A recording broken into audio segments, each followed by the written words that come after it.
Hey humans, how's it going? Susan Ruth here. Thanks for listening to another episode of Hey Human Podcast. I want to mention that this episode is dealing with sexual assault and rape, and so if that is something that maybe is a trigger for you or is something that brings up stuff and you're not comfortable listening, I just want to give you the heads up ahead of time so that you can make that decision whether or not you want to listen. I sat down with Sarah Orton and Cameron Clark from the Sexual Assault Center here in Nashville. Sarah is a advocacy service coordinator of the victims' advocates, and Cameron she coordinates the clinical training program at the SAC. And just to note, they are also seeking volunteers at the SAC, and we talk about that in the podcast. So, that's an important thing to note if you're here in Nashville. April is Sexual Assault Awareness Month. It seemed very appropriate to have this conversation and post this episode considering that. Really quickly, sacenter.org is the website for the Sexual Assault Center. Their number is 1-800-879-1999.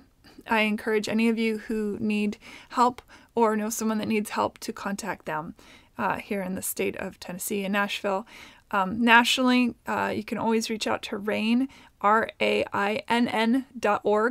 which is Rape, Abuse, Incest National Network. Their number toll-free is 800-656-4673. So that's 800-656-HOPE. Those are important phone numbers. This topic is very important to me to get these conversations out into the world. They're not necessarily comfortable conversations, but that's the way it is. Still really important to have the conversation. In Tennessee, for example, if somebody is impregnated by a rapist, in Tennessee, the parental rights of the rapist are terminated, but only if there's a conviction. Every state, it's different from state to state. I want to bring that up because can you imagine if you're raped and you get pregnant and you decide to keep the baby for whatever reason, and if your rapist isn't convicted of the crime of rape, that they have say-so in raising the child. They have parental rights. In Tennessee, that's the case where if the conviction of rape doesn't stand, they get to have parental rights. Every state is different. In some states, it doesn't even matter that even if there is a conviction, they have parental rights. So I encourage you to check out what the laws are in your state and be an advocate for survivors because Lord knows it's needed. 1 in 6 men will experience some sort of sexual violence in their lifetime. It's not just a woman problem. 63% of sexual assaults are not reported to police. More than 90% of sexual assault victims on college campuses do not report the assault. 1 in 5 women will be raped at some point in their lives. And understand, this is just statistics that are reported. So imagine what isn't reported. 1 in 71 men will be raped at some point in their lives. $122,461 is the lifetime cost of rape per victim. $127 billion is the amount of money rape costs the U.S. annually. 51.1% of female rape victims reported being raped by an intimate partner. So guess what? Not just people you don't know. In fact, statistically, you're more likely to be assaulted by someone you know. And in a domestic situation, it's still rape. Okay? And it's still sexual assault. So, 40.8% of female rape victims reported being raped by an acquaintance. In 8 out of 10 cases of rape, the victim knew the perpetrator. And 8% of 8% of rapes occurred while the victim was at work. Some pretty heavy-duty numbers. This episode is really important to me as a woman, as a human, and for some of you with kids and stuff, I think it's such an important conversation to have. One of the things mentioned to me by these lovely women who took the time to talk with me was that, and this was off air, but we talked about it, that they have had people come in who have had situations where the parents never even talked to the kids about sex, and their first sexual experience was that of abuse, of rape and or assault.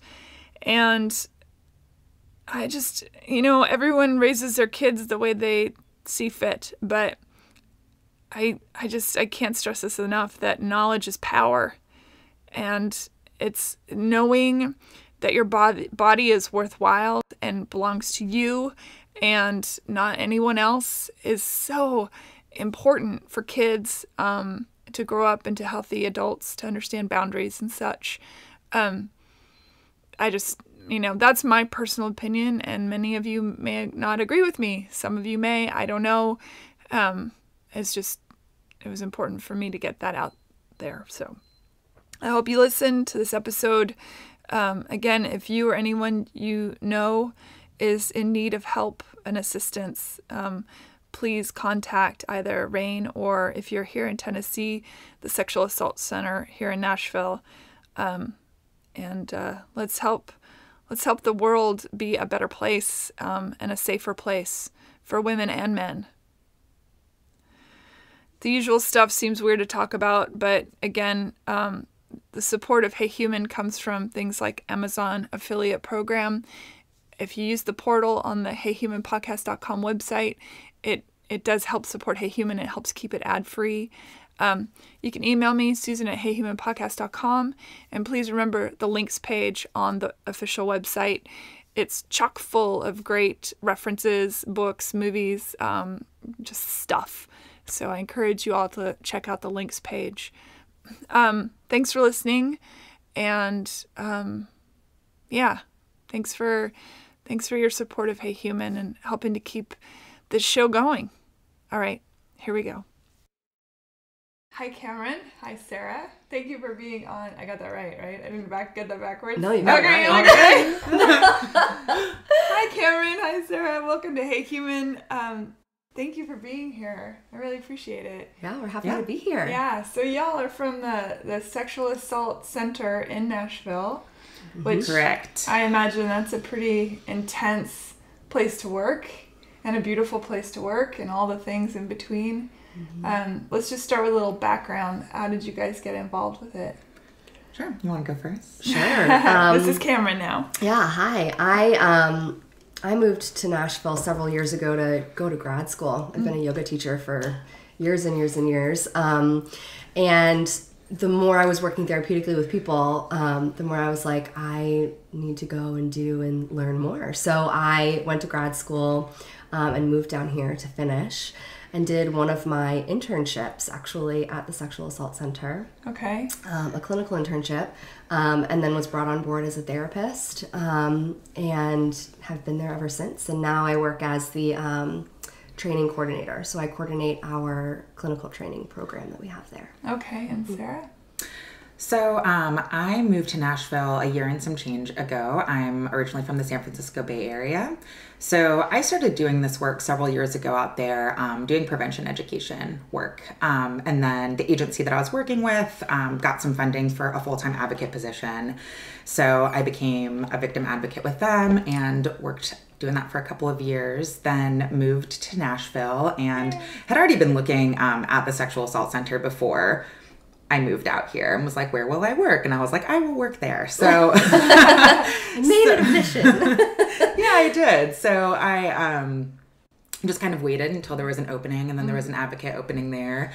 I applied, and not terribly long after that, I guess just a few months ago, became the advocate services coordinator. So I'm kind of in a transitionary period right now. I'm moving out of direct service work, similar to what Cameron did before. And so now I'm overseeing all of the direct service advocates. So what does that mean to be an advocate? So I always get this question. I feel like after all these years, I would have like a really great, succinct answer, but there's just not one. Essentially what we do is we help folks who are going through the criminal justice system. Advocacy work in general is just kind of the admission that systems aren't always friendly places for victims of sexual violence. So we exist to sort of help guide people on that journey, whatever that means to them or for them. So oftentimes that will be helping folks file police reports, helping folks anticipate next steps if they are going through the criminal justice process. Sometimes it will be just really basic crisis intervention, stabilization stuff. We're often the first point of contact to receiving first disclosure. If somebody comes to the center and we have a walk-in and someone's showing up or calling saying, this just happened to me and I don't know what to do. So sometimes they go to you before they even go to the police? Often, yeah. Yeah, it probably feels safer, I'm sure. Yeah, absolutely. And a lot of people are referred to us through the police or through getting a forensic exam done or things like that. So there's a plethora of ways that we can come into contact with somebody. But okay, and what about you, Cameron? What is your day-to-day like there? So we, the training team there, our role is to help build the capacity of the community to respond in a trauma-informed manner to survivors. So we work with healthcare professionals, we work with law enforcement, we work with community mental health organizations, we work with dual domestic and sexual violence shelters, and our goal is to help them understand what a trauma response looks like in a person. How does trauma impact the way somebody lives their life? How does it change your worldview? And then how do we, in whatever role we have, respond in a way that's supportive and helpful to that survivor so that we're part of their healing journey instead of, causing additional pain or re-victimization or anything like that.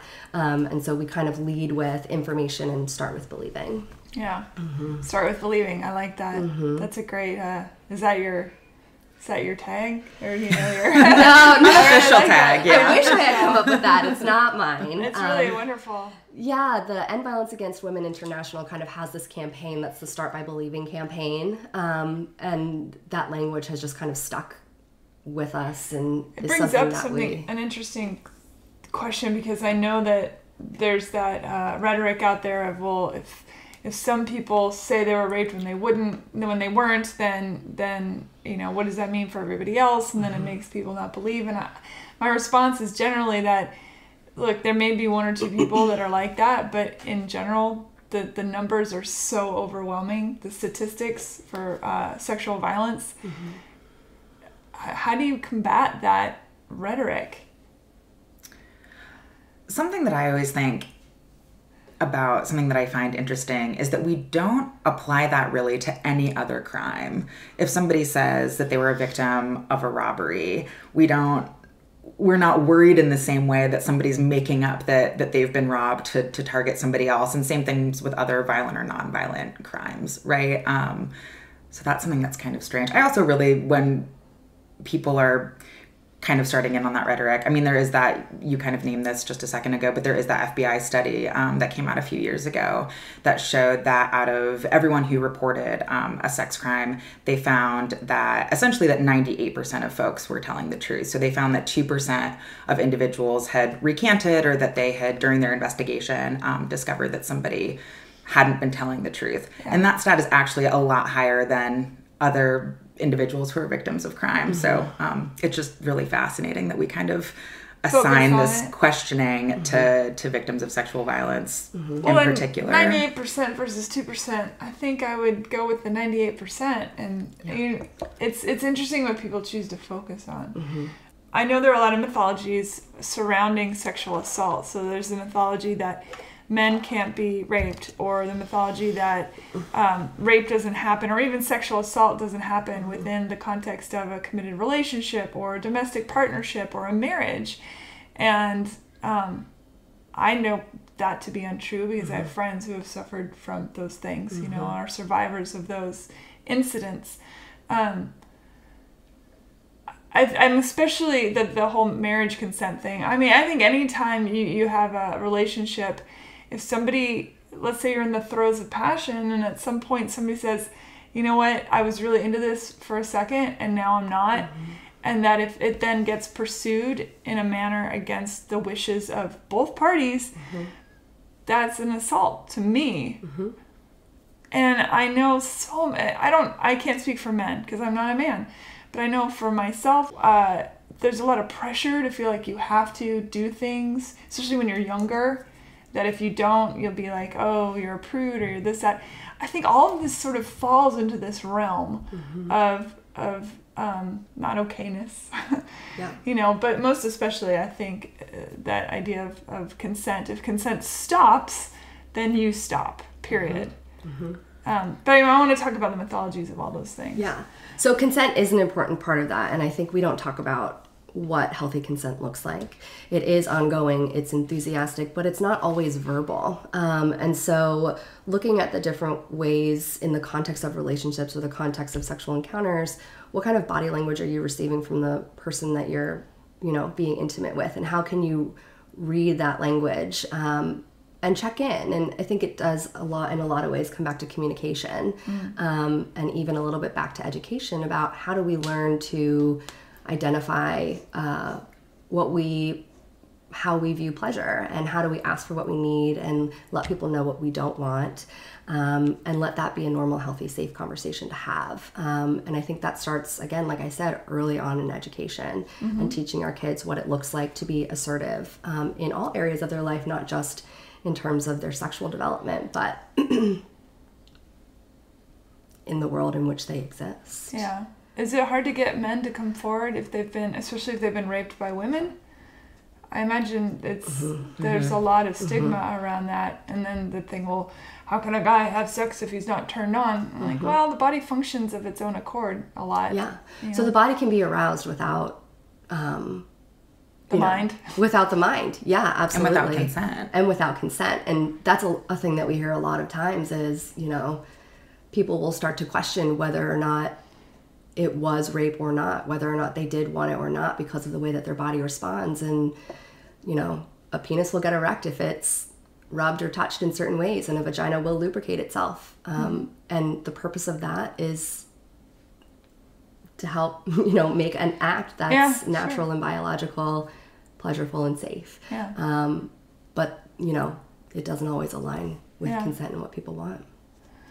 So when somebody comes into the center, what's the first steps? I imagine in those moments you guys see people at their most vulnerable and terrified. So how do you deal with that? For me, that's a little complicated to give like a super concise answer to, because people concise. do come into the center ultimately in a variety of ways. I think a lot about our accompaniment program, so meeting folks that way. So I'll talk about that just really briefly. So part of what our advocacy team does is every time somebody goes to receive a forensic exam, also known as a rape kit, in Davidson County, currently that person goes to Nashville General Hospital. So they go to the emergency department there, and the nurse who is on call or on staff there will call one of our advocates, so whoever's on call. We do have a large volunteer program, so a lot of times it'll be a volunteer or one of our staff advocates. So we'll send somebody out, and that person will provide support for them, and again, really helping anticipate next steps and stuff like that as that person is making their law enforcement report, if that's something that they're choosing to do, and getting their forensic exam done, if that's something that they're ultimately choosing to do as well. So for our team in particular, which is obviously my lens, we are meeting a lot of folks for the first time that way. What happens then is if the survivor then consents to having follow-up, one of our advocates will follow up in the next couple of days to see if they want to come into the center, what their needs are, and that sort of thing. Because we do offer advocacy and counseling, I think that we tend to focus a lot on the needs assessment portion of things. So whether that's somebody that we're meeting at the hospital, or somebody who's a walk-in into our center, or somebody who's calling for the first time, really a lot of it is validating and affirming what they have experienced. So just as Cameron said, start with believing, and then trying to get an overall picture of what that individual is needing and what they're seeking. Sometimes it's to file a police report. Sometimes it's not. Sometimes it's to seek counseling. Sometimes it's not. So we really want to be informed by what they're telling us that they need. Yeah. Do you encourage people to go to the police, or do you let them just, it's all on them? And what if you encounter a couple different people and you think, oh my gosh, we've got a serial rapist on our hands and they don't want to report it? I mean, how do you deal with all that stuff? So that's a two-parter. So one, we never encourage anybody to report or not. Our sole purpose is to make sure that folks have the information to make the decision that's right for them. We're not qualified to make that decision. Nobody is. Right. So we don't ever encourage anyone one way or the other. In terms of the, if you get a couple of cases where it sounds similar and you start to kind of let yourself catastrophize in that way and think like maybe this is a serial rapist, maybe this person is going to offend again. I don't know how you feel, but for me, that's something that I just kind of learned to sit with a really long time ago. And it's uncomfortable for sure.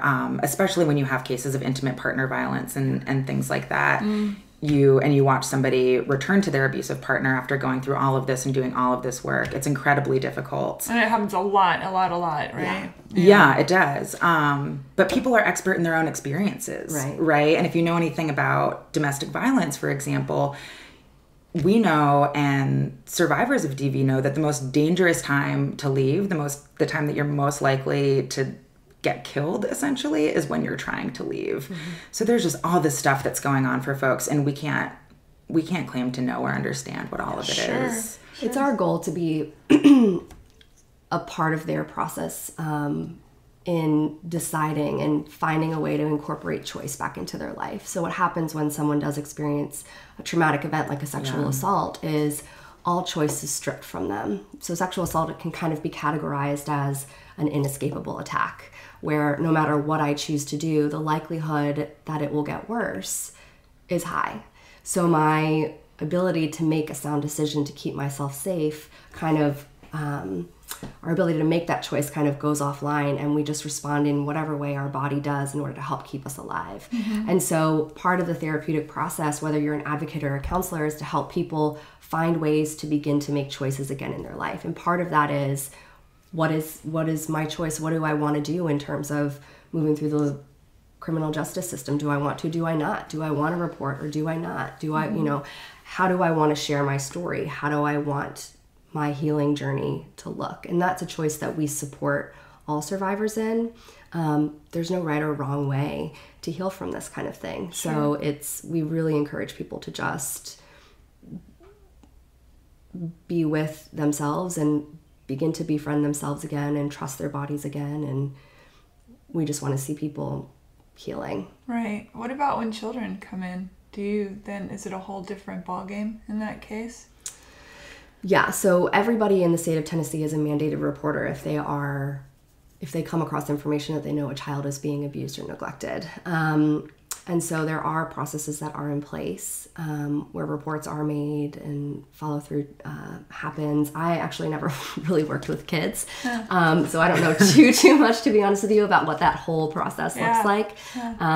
But there are processes in place that help to keep kids safe. Yeah. And also, if we're talking about little kids, for sure that, but also we can see minors who are 16 and older. They can essentially sign their own paperwork and they can consent to advocate services or therapy services. In this state? Without their parents' permission or consent. That still means that we would have to file a report because that person is a minor, but we absolutely would not need to contact that individual's parents if they were wanting to do that privately. And I assume that's not true of every state. It's probably different state to state. Is that a federal governing, or is that? It's not federal, no. That's our agency policy. I'm not even sure what is consenting to medical treatment in Tennessee also 16? I think it is. It can be a little bit confusing for teens of that age because they have this autonomy and the ability to make these really big decisions about their life. And there are these policies that are in place because they're still technically minors, and so it can be a little bit challenging, but and also super empowering for them. So you had mentioned rape kits, and I'd done a little bit of research about that, and it's my understanding that, for example, in Tennessee alone, the backlog on rape kits is in the thousands, and nationwide it's in the maybe tens of thousands. Why? Can you even answer that from your position? A little bit, yeah. That's something, again, as you just pointed out, that's really going to vary state to state. Sure. So I can speak to Davidson County a little bit. What is true here, which I don't know how familiar you are with like what was going on in Detroit and things like that when the backlog was like 11,000 and police were destroying kits and things like that. No, I'm going to look into it now. Yeah, so that was a thing that happened. That is not what is happening in Davidson County. I have to say, to Nashville's credit, really the issue is that the crime labs are understaffed, and so it takes quite some time to be able to process a rape kit and do everything that entails. I will not even try to explain the science of it, but it takes a while. So it's really just that. It's an understaffing issue. What does vary state by state that I think is important to understand, which most folks don't, is that who decides if a rape kit is going to happen and who decides what is ultimately going to happen with that rape kit is different. So I will explain. So in California, for example, even though you can report anonymously, the police are making the decision. They have to approve every rape kit that happens because the police department pays for it in the state of California. So let's say if a Jane Doe comes into the hospital and says that they want to get a forensic exam done, but they don't want to make a police report, at least not yet, the person administering the forensic exam will call the local law enforcement and say, hey, we have a Jane Doe here. Here are some very vague details about what's going on. And law enforcement will ultimately approve it or not, depending. That is not the case in Tennessee. The Criminal Injuries Compensation Program is who approves kits in the state of Tennessee, and they reimburse all rape kits that happen. So no expenses ever incurred by the victim, by the survivor, which is great. So you're not having the same level of police involvement with the kits here that you might be having in other states. It seems very bizarre to me that the police are the ones that are paying for the rape kits. It is, yeah. It seems like a governmental should be providing, especially since rape is I would consider it a national crisis. Yeah, sure. Bless.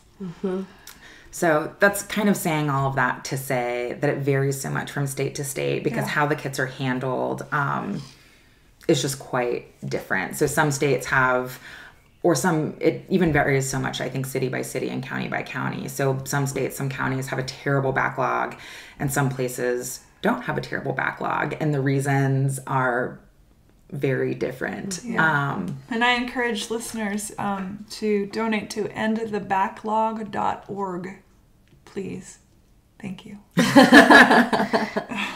You said Jane Doe, and it made me think of something else. Is it harder for sex workers to report violent crimes in this regard? Because I think if a sex worker comes in and says, I've been raped, people were like, yeah, sure you were, which is so sad. That why is one person's vagina valued higher than another, or their body, or whatever? Does the protocol shift, or is it just a straight across? Because that they're going to need almost more protection or more help, more advocacy to be heard and to be believed. Yeah. How do you deal with that? Like you just said, what we do know for sure is that the more that a community is marginalized and pushed underground, the more at risk that individual is of being victim of a violent crime, especially of sexual assault. So that is true of... So you mean minorities and then... Yes. Sex workers, people who are falling under the LGBTQIA umbrella. Absolutely. Runaway kids. So Yeah. Kids in general, youth in general. Sure. Folks who are elderly as well. It's, just anybody who's kind of on those margins, right? For sex workers, it is particularly difficult because they are essentially, in the eyes of the law, committing a crime whilst being victimized. And so that's really complicated for a lot of folks to understand. And you're absolutely right. Folks aren't wanting to come forward because they feel, often rightly so, like they're not going to be believed, that the crime that was committed against them is not going to be valued or taken seriously in the same way as somebody who was not engaging in sex work. the other side of that coin, I think, too, where waters can get kind of muddy, is that we're talking about, I assume we're talking right now about consensual sex work and not human trafficking. So Big oftentimes, difference. big Very difference. big difference. Again, going back to consent, Yeah. right? Yeah, huge difference between human trafficking and sex workers who are doing it of their own volition. Yeah. And so there are all kinds of services that exist for folks who are being trafficked or who are identifying themselves as being victimized by sexual exploitation. But if, you know, government officials and service providers aren't able to put them into that victim category, then it doesn't make sense to them. Do you have anything to add to that? That's kind of my sex work. Well, I think you're bringing up a really important part about language. And, you know, you said like the victim category. And I think it's important to remember that no matter what background people are coming from, no matter what gender or what, you know, maybe marginalized group they find themselves falling into, unfortunately, everybody who comes forward has a right to be believed and a right to heal. And so for us at the center, you know, I think we can speak broadly about what's happening as an issue in our community, but at the center, we're not looking to try and investigate whether or not you're telling the truth or whether or not your life choices are right or wrong. We just want to help be a part of your healing journey. And so walking through those doors, that's our main goal. We want to hear about what your experience was like and how we can help you heal and recover from that. We also do some outreach work and stuff with that population, particularly sex workers who have been cited for, you know, on prostitution charges and things like that. And something that we always say when doing that outreach and working with that population is that our services are totally unconditional. So if you're doing sex work and you want to keep doing sex work, that's fine. You can be in counseling, you can be in therapy and continue to do sex work. Not a problem. If you are using drugs or substances, you know, as long as you're able to kind of be present enough to do the work, being clean and sober isn't necessarily conditional of seeking our services either. So, I mean, I think that's what I would stress the most for folks. How do you two get out of the way intellectually and in your hearts, you know, because I think to take on a role like you've taken on, it requires an immense amount of empathy, first of all. So do you go home at night and just scream at the wall, or how do you? Used to. Yeah, this is like Cameron's thing. Take it away. We are really working hard to help build the capacity of caregivers to help take care of themselves. Burnout, vicarious trauma, empathic distress, compassion fatigue, all of these terms we hear kind of recycled in the community all the time, using them to explain what it's like when we start to feel as others. And our nervous systems are set up to receive feedback from one another at all times. So, you know, when I'm sitting listening to someone share a painful story, I begin to feel that pain inside of my body. And so it's learning, how do we set those energetic boundaries, or learn how to set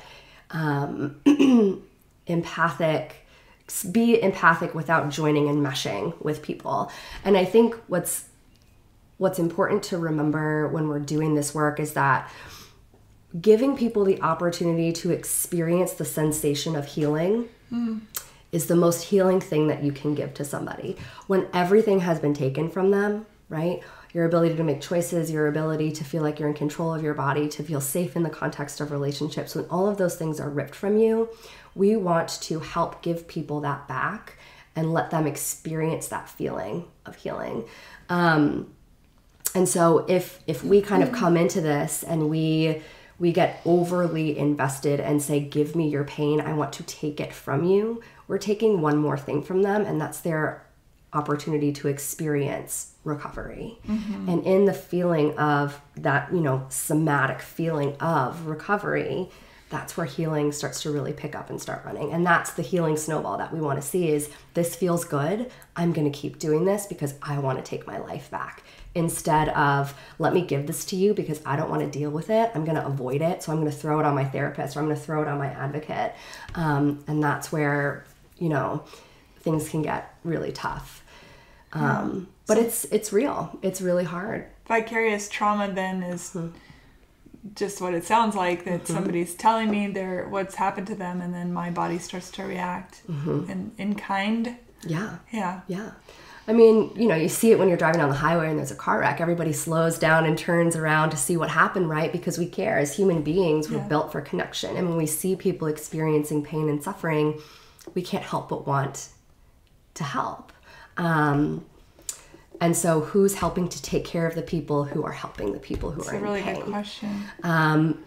And that's a big thing that we're working on in my little lovely team that I have, is how do we make that a norm, and how do we make the meeting of basic needs of our caregivers and our therapists and our advocates something that's a priority, along with providing services to clients. Right. Because it really is a parallel process. Do they go to therapy as well?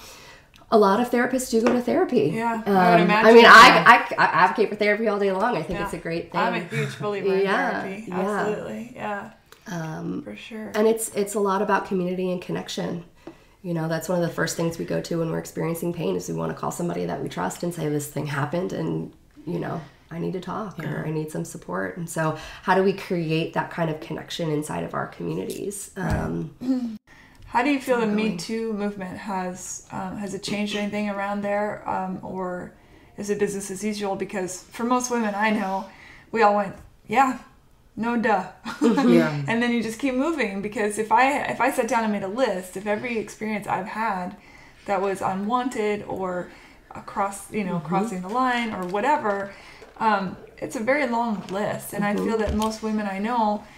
And my list begins at a very young age, you know, from a friend of my parents when we went visiting in California, and the son who was, I was like 6, and the son's like, oh, come into my room, I want to read you some stuff. And I went into his room, and it was just porn mags everywhere. And he's like, sit down on the bed, let me show you these pictures.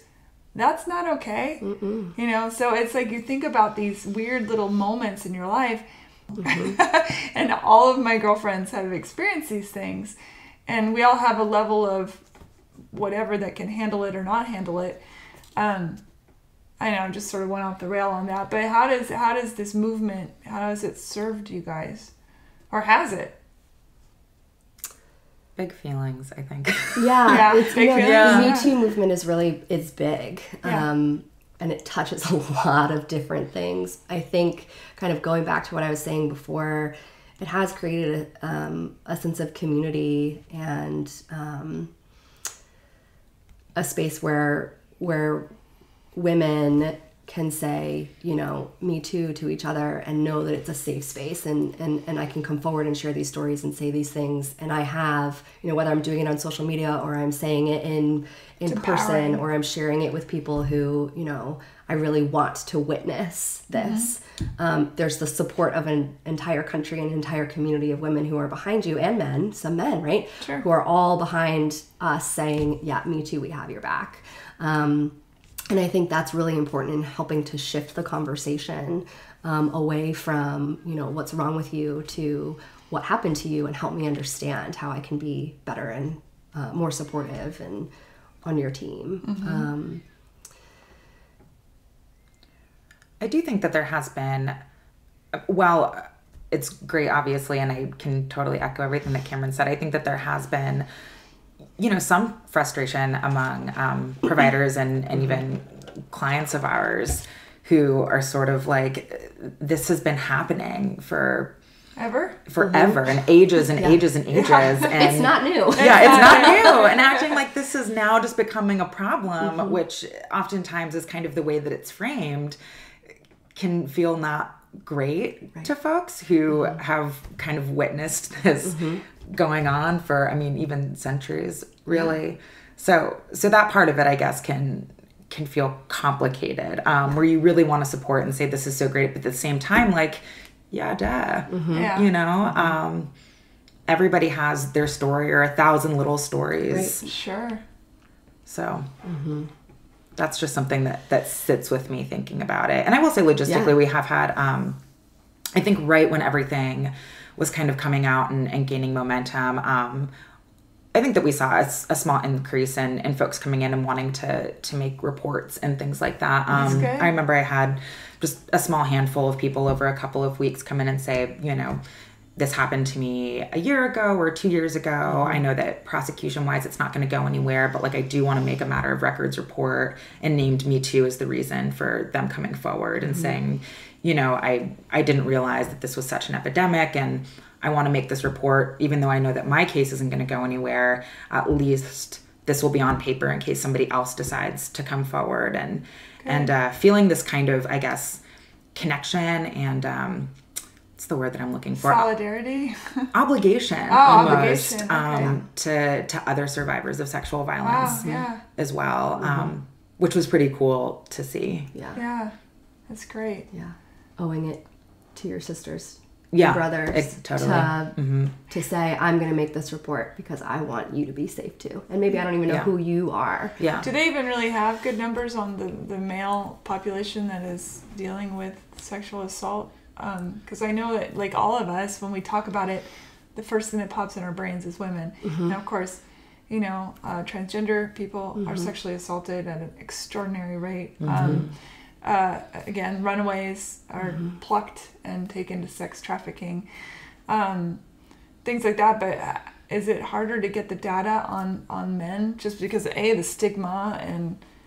So I think the stats off the top of my head, I actually printed off a little stat sheet and then I left it in my truck far away from here. But off the top of my head, I think that the statistics are is that 1 in 6 boys will be sexually assaulted before they turn 18. And then after 18, 1 in 33 straight identifying cis men will be assaulted. So comparing the 1 in 33 to the 1 in 4 women, which is the current statistic that gets used a lot. Still too many on either side. Absolutely. Yeah, absolutely. And these numbers are... You know, the numbers are reported. And so what we know, especially with men, is that they're significantly less likely to come forward. Of course. And disclose. So we don't really actually... So do a lot of women, don't it? Sure. Sure. So we don't really have... I mean, if the numbers are that high, imagine how much higher they would be if we really knew how much was happening. Why? Why is it happening? What is the deal? What is the deal? And also, like, what is the deal with the fact that there's a statute of limitations? That's super frustrating. I don't think it's that way for children. Like, if you're a child and then you grow up and you say, oh my gosh, now I've remembered this, then there's wiggle room. But for an adult, let's say for 6 years you decide, I'm just not ready to come forward to talk about this, and then you do, you really, the law doesn't have your back, it feels like. You can come forward and say, murdered somebody 30 years later or whatever. You know, I don't get that. Why? Tell me why. There's a lot of whys there. There are a lot of whys. Shall we start? Why? I think, and Cameron, you touched on this a little bit earlier in terms of why does sexual assault happen? And maybe this is just because I started all of this work doing prevention, but I really just to my core feel that it has to do with education. It has to do with the norms that we have that exist around rape culture, sex and sexuality in our society. I remember teaching prevention education classes to high school students and talking about consent and how to ask for consent and things like that. And so many of the students saying like, well, that just doesn't feel natural and it's awkward and I want it to feel natural. And my adult friends will say the same stuff to me too. Yeah. And I always say the same thing. If you're old enough to have sex, you're old enough to have this conversation. Yes. And have it. But the conversations never get easier. Yeah. Well, and it can be awkward and uncomfortable, even for those of us who... It's so empowering to say, look, this is my body and this is what feels good to me and this is where it's, what I've experienced or this is where I've been or this is my, if I have an STD or not, or this is this or that or whatever. All that stuff is so valuable, but we live in a society that, first of all, is so detached from our vulnerability and certainly detached from communication. But also there's that pervasive thing that women, girls, I've dated guys with young daughters and stuff and junior high school or whatever. And I asked them, like, what's going on? What's this sexual climate? You know, maybe that's inappropriate. I don't think it is. I always ask permission from the parent, from the boyfriend first, but just to get a feel for what's going on. And many of the girls that I have talked to and their friends and such have responded, well, exactly that. Well, you know, I feel weird saying I don't want to do that, so I just do it. I'm like, that's not okay. Your body belongs to you. And again, same thing. I have the same conversations with adult women friends. You don't have to do anything you don't want to do. I think what's so bizarre to me too is that sex, I think, is really the only partnered thing that we do that we're not expected to communicate about. Like if you're building a house with someone and like flinging power tools around and whatever it is. You want to know what's happening. You want to know what's happening. I'm not building a house with you. You're flinging I don't really fling them. I know how to use power tools for the record. But you know what I'm saying? Nothing more empowering than using a power true. saw. Yeah, that's our self-care. Ooh, that's my nail best gun. life. Yeah, right. But yeah, you know, if you're building something with someone, if you're any other partnered actor, you're going to be communicating about it because you don't want to hurt each other, because you want to be safe. It's a really good And analogy. we don't apply that same standard to partnered sex. And you want to be able to enjoy it, right? So you want to be sitting with your partner and say, here's what I like. Here's what I'm not so into. What about you? Right. And in that way, having that conversation helps you meet each other's needs. Or even in the midst of it, if somebody does something and you're like, oh, didn't like that, you have to say, didn't like that, you know? Right. That's important. Yeah. And I think, and it does go back to how are we teaching communication skills to our kids? You know, how are we teaching people to say no and you respect a no? You know, we've got Easter coming up, and I'm sure a lot of people are going to see their families. But when you go home, you know, if you don't want to give Uncle Kevin a hug, you don't have to give Uncle Kevin a hug. You can say no. Sorry, Kevin. Sorry, Kevin. Right? But, It's you know, true, though. you shake his hand or you say hi and you wave. It's Right. nice to see you. It How is- are we teaching our kids that it's okay to say no, and we support you in that? And being supported, you know, as a 6, 7, 8, 9, 10, 12, 16-year-old is going to take you into your 30s and 40s, and that's going to be something that you value. The most empowering thing you can say to a child is your body belongs to you, period, end of story. Whether you're face-to-face with another 5-year-old or a grown-up, you know, a girl, a boy, whatever, doesn't matter, all across the board. I wish, how do you get that message out and have it stick? Especially, like, children do what they see. So if their parents or their models are not owning their ownership of their body isn't kept sacred, then what are they learning? And again, I think going back to the Me Too movement is helping to bring these conversations up. Sure. So, you know, yes, it's been happening forever, and it's kind of like opening that door of like, take a step into what we've known forever, right?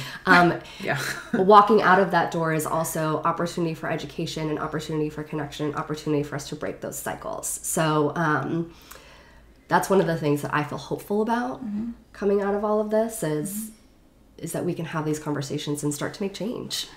I absolutely agree with that. And I think that in regards to the Me Too movement, exactly what you're saying is that I think there's this kind of camp that's hyper-focused on how do we punish when we really should be asking how do we prevent.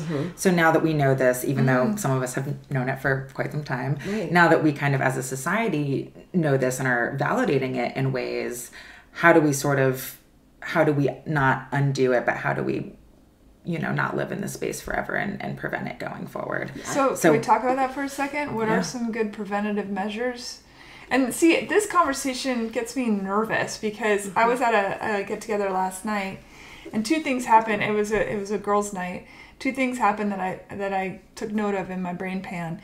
One was about halfway through the gathering, the women all started to talk about how, you know, screwed up their face was that day, or their clothes, or their hair, or whatever. It's interesting that women will devolve into this, you know, this weird self-loathing, and then it's encouraged by the group because then everyone starts talking about what they hate about themselves. I've not yet once walked into a situation like that where women have said, God, I really love the way my hair looks today, and then have another woman go, yeah, my boobs look really good, or, my butt looks great, or whatever. That just doesn't happen, which is a bummer. And the other thing was, one of the women had gone to a assault prevention class, and one of the things they taught her was, how to walk. I thought, just because I walk a certain way doesn't mean I I don't know, it was weird to me. I thought, oh, I don't like that. I get that to feel your power and to be strong and all that stuff. But when you start picking apart like how somebody walks or what they're wearing or any of that stuff, suddenly the onus shifts, and I'm uncomfortable with that. So it's like, how do we teach people to not get raped instead of teaching people to not rape? Yeah, exactly. Yeah. Exactly. Yeah, I think in general, people kind of don't like to be taken out of this place of homeostasis. And what we know for so long is that the conversation has been about women, and this is a women's issue. And, let's talk about how to keep our girls safe, because it's, I think, been the conversation for so long, and it's what we know.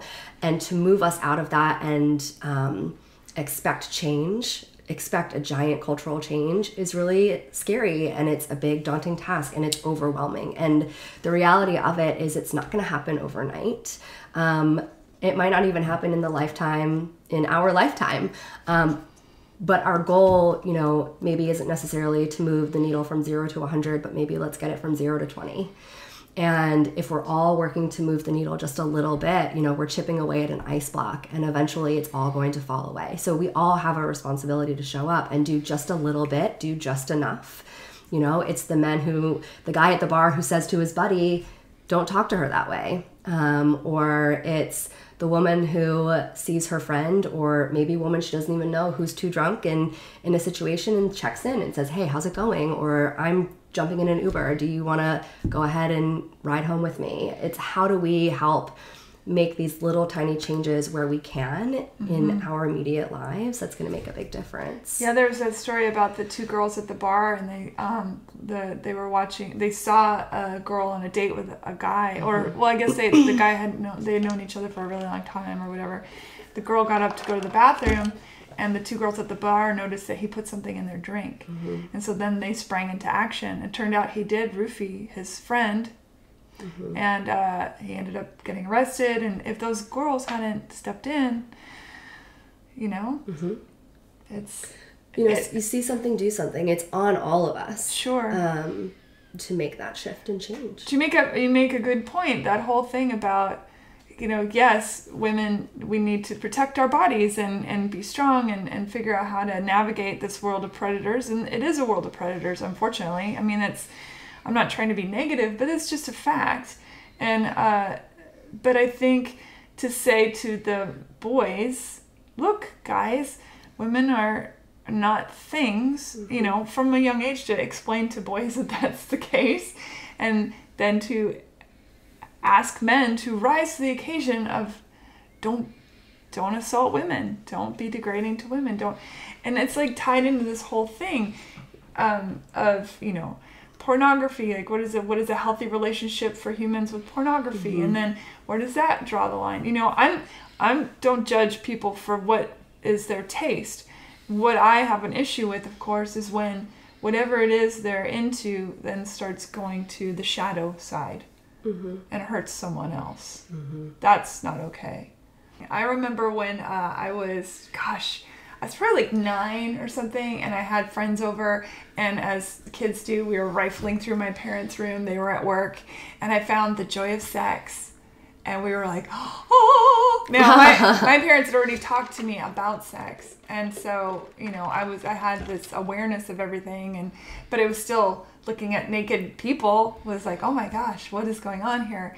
And we talked about pornography already, but the idea that, anything can be bad, anything can be good. I think for some people it's a wonderful tool to stimulate their sex lives, and, it can be used responsibly. Yeah, so one of our colleagues the other day was saying, which I thought was really funny, poor pornography, it never asked to be education, only entertainment.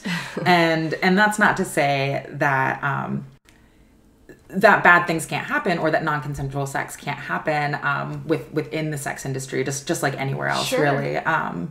But, you know, if you are already an adult, healthy individual who has appropriate boundaries, who understands consent, who understands the difference between fantasy and reality, porn consumption for entertainment purposes isn't necessarily always a bad thing, as long as you're making sure that it's ethically sourced and produced and all of that good stuff. And it's not a good way for a child to learn about sex because it is a fantasy. It's not, and unfortunately, I think I saw some study where it said some children as young, because of the internet, you know, as young as 7, 6 years old that are watching pornography, that's imprinting on them. And guess what, kids? That's not really what it looks like or how it works. You know, it's a hyper stylized situation. Yeah, and it wasn't designed to be education. But the thing about, you know, about kids and young folks and things like that, when you start to be curious about something, and especially like you said, with the internet, you're going to seek it out. If you're not getting that information from, or in a healthy way, from folks who you trust, who have good judgment, it's not like you're just going to kind of give up and get bored of trying to seek out that information. You're going to try to self-educate. Right. And if you start Googling around, that's what's going to come up, and that's what's going to be your educational tool. And that's where we run into issues. Mm-hmm. Yeah.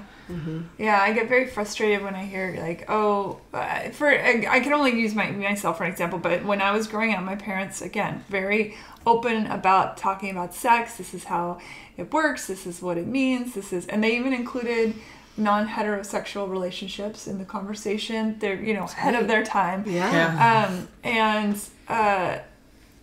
I graduated high school. Now, I'm not saying whether or not if I had had sex or not would have been good or bad, but I was 18 the first time I had sex.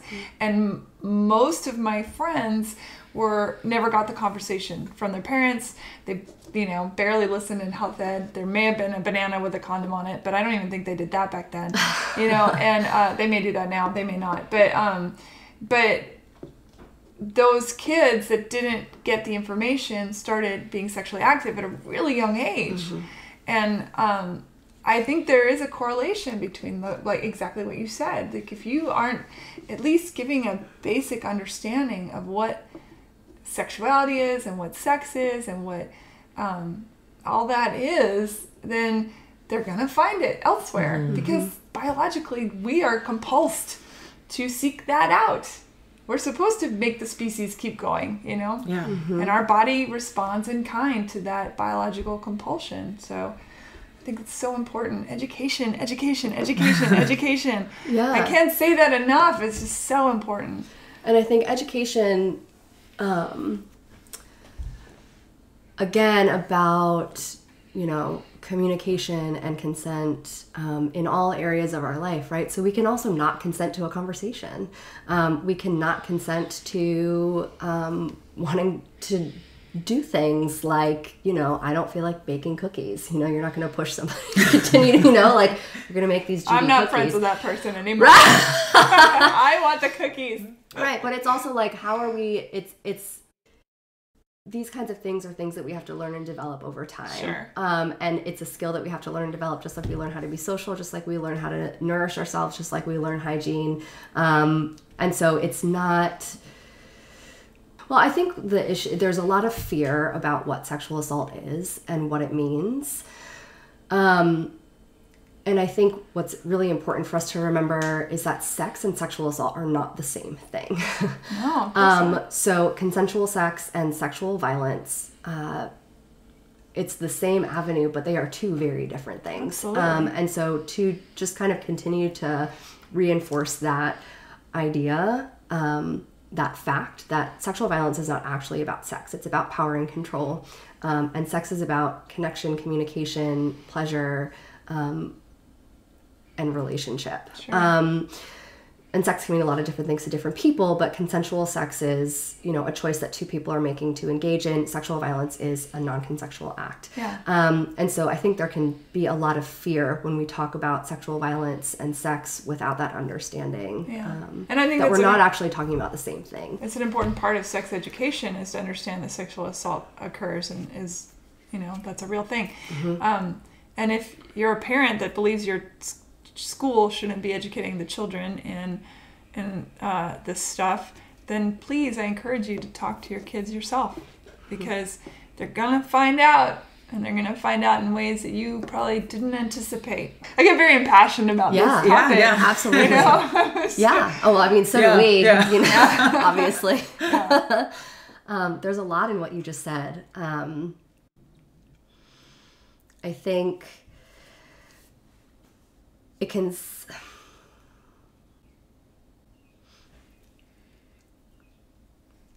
I think it's, we're asking people to make a big shift in the way that they think. And we're asking parents to change the way that they have these kinds of conversations with their kids. And we're hopeful that the more we talk about it and the more education that we can offer to people, the more we're going to see that reflected in future generations. And hey, let's go to advertising and say, let's stop making women into rugs, or bound and gagged in your ad campaigns, or your scare tactics.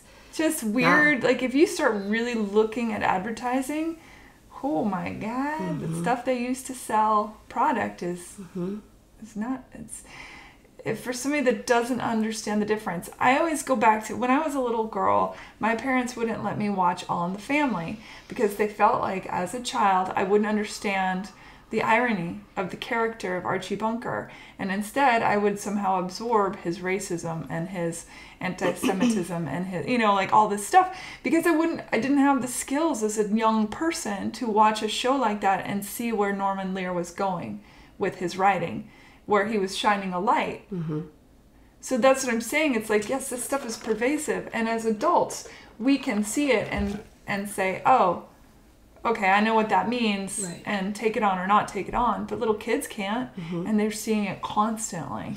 And it becomes kind of like an implicit belief system that just lives inside of us that maybe we're not necessarily aware of.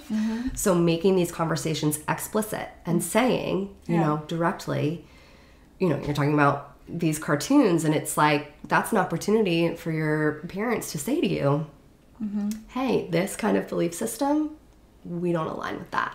And here's how we feel instead, right? And here's what it means to be compassionate, and here's how you exist in the world in that way. And modeling that for our kids, modeling it for our friends, modeling it for our community.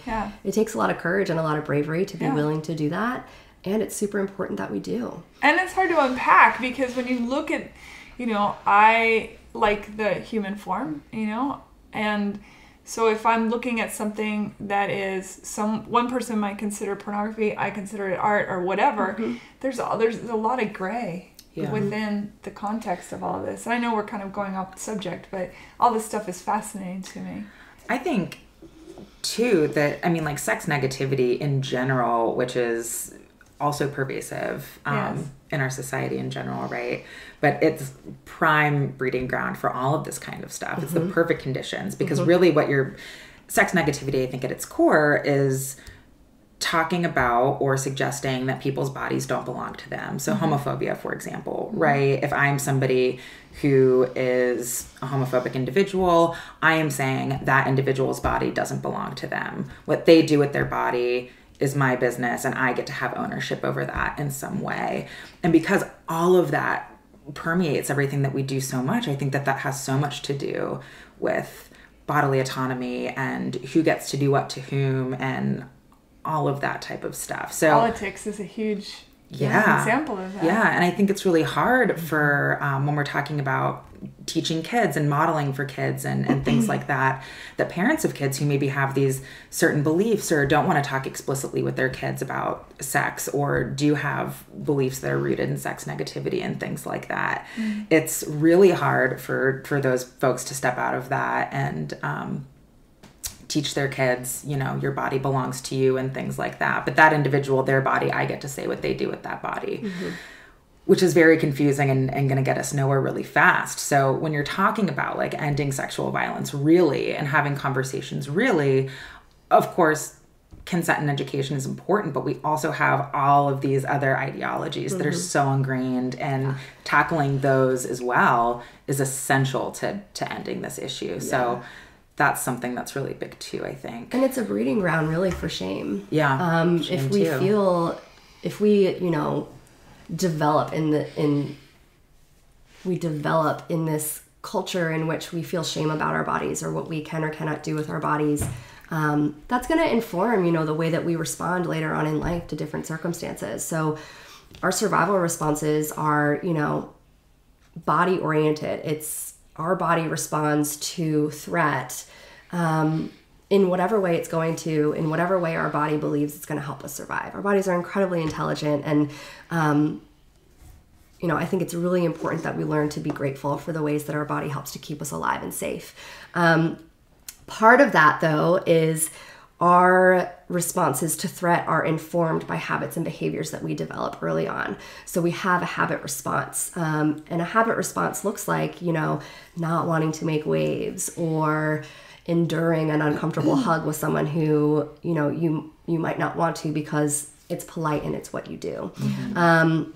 And so looking at how we shift away from this, like, so Jim Hopper, who's a researcher who's up in Boston, is I would consider a mentor of mine, and he talks about the fear habit paradox and how the body might feel like, oh my God, this is not safe, I have to get out of here, this is not good, but our habits and reflexes are, and in this situation, here's how I know to respond, or here's how I've been taught to respond. Mm-hmm. And so how do we start to uncouple those things and start to listen to our cues and listen to our intuition and say, actually, I'm going to listen to my intuition here and I'm going to step away, or I'm going to say thanks, but no thanks, mm-hmm. Or whatever it is, depending on the situation. And the more we can learn to attune to what we're feeling inside of our bodies, I think the better off we're going to be, and the more connected we're going to be, the more grounded we're going to be inside of ourselves, which is going to make it possible for us to be present and supportive of other people in our lives, and to step up and say, you know, I was watching Sex and the City the other day, and there's that episode where they're sitting looking at magazines, and Charlotte's like, I hate my legs, and Carrie's like, oh, I hate my it's this. It's that thing I was talking about. Right. Yeah. And they all turn to Samantha, and she goes, I don't hate anything about my body. I love my body. And it's like, how do we move out of this place of body shame, like Sarah was talking about it, into this place of, this is my body and this is where I live, and it's not separate from who I am. It is part of who I am. Well, I would always argue that, I'm grateful for it. Yeah, sorry, didn't mean to interrupt. No. I argue that all the time that the way we treat others is directly a result of how we feel about ourselves. If I have an issue with my body, then the first thing I'm going to notice about someone else is their whatever thing, you know. Mm-hmm. If I'm buttoned down in my regular life, then I might be judgmental of somebody who's like, woohoo, life is grand, and you just never know what it surprises you, mm-hmm. you know, how people react, because whatever's going on inside their brain, mm-hmm. it's on them. Mm-hmm. I have a friend who once said to me, what other people think of you is none of your goddamn business. And that stuck with me, and it's like, yes, that is such a liberating thought. Mm-hmm. And the other thing you were saying too is, if your body says this is not okay, that it's okay for it to not be okay. Mm-hmm. You fuck politeness, as my favorite murder podcast says. Right. I love that podcast. So yeah. Yeah, it's you are not there to make someone else feel good about them doing something crappy to you. Mm-hmm. Yeah. Right. Mm-hmm. And so we actually have a curriculum, the Be Safe at Last curriculum, which goes into the schools and teaches about healthy relationships and safe and unsafe touches and how to say no. Mm-hmm. And that program just, you know, is available and accessible to schools in Tennessee. And it helps to teach these kids, like, this is my body, it belongs to me, and I can say no. Yes. And here's what it looks like to say no. You know, and we get the kids up and we get them to, you know, say no and sing songs and do the thing. And it's great. It's great. And the more we make that part of their everyday vocabulary, you know, someone said to me once, you can't really say yes unless you also can say no. Mm-hmm. Otherwise, you're just acquiescing and letting things slide, right? But what is it that you're choosing and being intentional about inviting into your life? Yeah. It's an interesting it's an interesting thing to think about. It is. And how do we shift the culture? We are so complicated, and, you know, we have tied into knots over this. And I think, unfortunately, in my lifetime, in our lifetime, we may not see where we want it to go yet, but I'd like to think that eventually we'll get there. I don't really know how. Well, and I don't know that I don't know that any of us really know all the answers. No, and that's okay. Sure. And we're all doing the best we can, and we all have a different role in this. And my role is to do what I do, and Sarah's role is to do what she does, and your role is to do what you do, and all of those things are important, and together it's going to move us in the direction of making change. And so, not to sound cheesy, but it's part of this, like, we have to trust the process. And in yoga, there's this concept of never give up, always let go. So you're always pushing forward, always doing your best, always trying to make change, always trying to move forward, and always letting go of the outcome, and knowing that your work and your process and your journey and everything that you do and say in an effort to do more good is enough. And even if the outcome isn't what you want, it's still helping to shift us in the direction of change. So beautiful. How do we keep that, concept alive within us, where we're letting go of the outcome, because this is a hard conversation to have, and people aren't always going to be open to it. And we have to continue to talk about it anyway. Right. And I think you nailed it when you said, if you're out with your buddies and you see something inappropriate, say, that's not okay. And it's okay to say that's not okay. And as women, that we are in it together. I love it that there's now, in a lot of the bars I've been in, there's that thing, the bartender code. Like if you come up and you ordered this particular drink that doesn't exist on the menu, and you say this, it means I'm feeling uncomfortable about the patron in the bar. If you say this, it means call me a cab. If you say this, it means I'm in danger. I think that's fantastic. That is out there. And I encourage bar owners to keep that going. Let that be a network of survival skill. We also at SAC have a... In partnership with the Tennessee Coalition and a couple other organizations, we have a safe bar program where bars actually in Nashville can get trained as a safe bar, and you get a decal and a certificate, and your staff will be trained how to intervene in the event that, something goes down. Something fishy is up. So we encourage any bars around town who are interested in getting more training for their staff to reach out to the center, and we can provide that training for them. And never leave your drink unattended. I cannot stress that enough. Having been roofied myself, but luckily was taken out of the situation before something bad. And other friends. I mean, I probably have 6 friends I could name right now that have been roofied. It is a real thing. It happens. So, I mean, as far as self-preservation goes, never leave your drink unattended. Ladies, please tell everyone how they might find you here in Nashville. So the Sexual Assault Center, we're located in Metro Center. You can look on our website, sacenter.org. Give us a call. We provide counseling and advocacy services, training and education, prevention in the community. Anybody is welcome to come get services. We take insurance. We have sliding scale self-pay. We also have grants for people who, maybe feel like currently they can't afford it, or there's other circumstances that are preventing them from reaching out. We're available to you. We also have Hispanic services. So for those of you who are Spanish speaking and wanting a counselor who is culturally aware, we have that available to you. Then there's, is there an 800 number that is a good number for people to call? Yes. I'm sure there is. There is. It's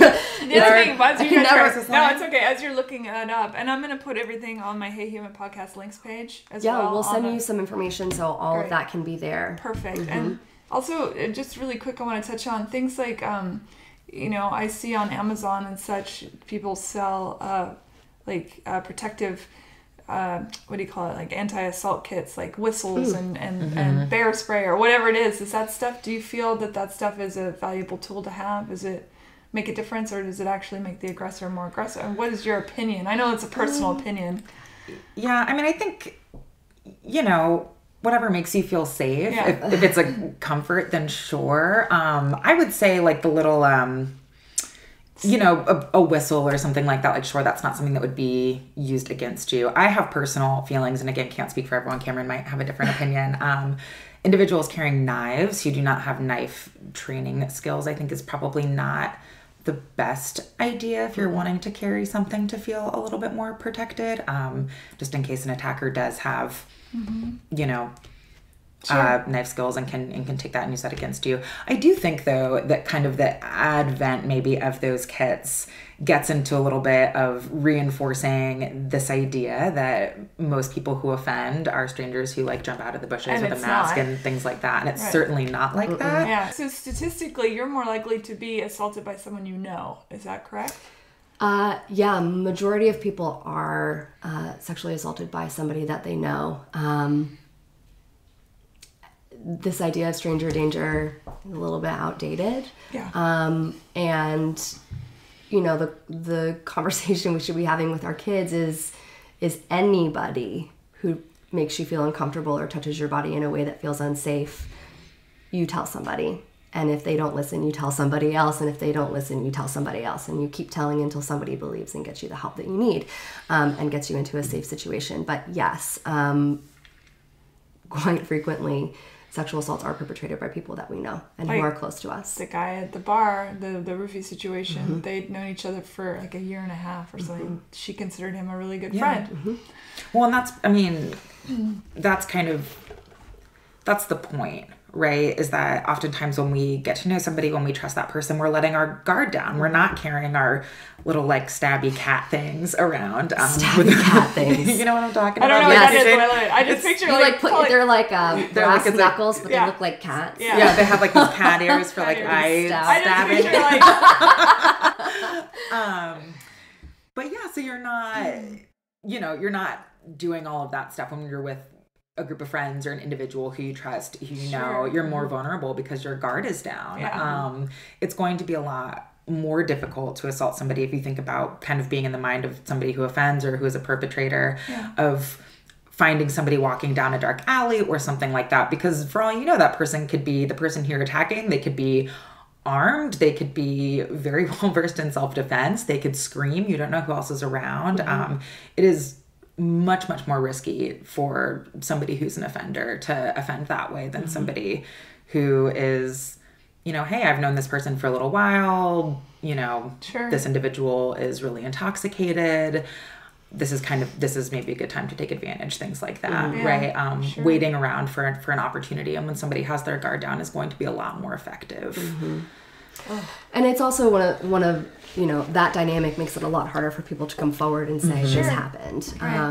Because, you know, when you're friends with people and you have, nobody wants to really rock the boat and come forward and say, you know, I was sexually assaulted by so-and-so. You know, there's this feeling of shame, and are people going to believe me, or are people going to take his side, or her side? If you've developed a relationship with someone, then that you start going, well, did I do something? Did I come on to them some way, or did I show them I was interested and I didn't mean to, or all that conversation? And that gives us control. Right? If I can find a way to make it my fault, then I can prevent it from happening again. Giving myself control back by saying, I must have done something, and therefore this is why it happened. I will change it going forward, and now this will never happen to me again. And the reality is it's, if you're sexually assaulted, it's not your fault. Right. Bottom line, no questions asked. And, you know, at the center, we believe you, and our counselors believe you, and our advocates believe you, and we are a community of people who are there to help you recover and regain that true control back in your life. But yeah, I mean, it's those interpersonal dynamics make it a lot harder for people to come forward, which is unfortunate, and also one of the reasons why I think it happens so frequently. Yeah, and oftentimes people care about their offender too, right? Be afraid of them or care for them, be afraid, like Cameron was saying, of the social ramifications, what that is going to mean, dividing a friend group maybe, or a family for that matter, if it's somebody who's part of your extended family. So there's just so much that goes Uncle Kevin. into it. Uncle Kevin. Poor Uncle Kevin, wherever you are. I don't actually have an Uncle Kevin. You find the number? Sure did. Also, in terms of finding us and all of the things that we do, if you are not needing services but wanting to get involved, volunteer or something. Yes, we have 2 really great direct service volunteer opportunities. So if you're interested in being a community-based advocate, I talked about the program a little bit earlier. Our community advocates who are volunteers from the community who show up to support individuals who are receiving a forensic exam. And also we are currently actively recruiting for volunteers on our crisis hotline. The number for which is 1-800-879-1999.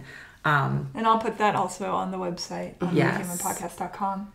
So volunteer staffed, obviously crisis hotline open 24/7, and also stay tuned for information about our Safe Clinic, which will be opening in just a couple of months. And when is that? So SAC is taking on a huge undertaking right now. We've been under construction since October.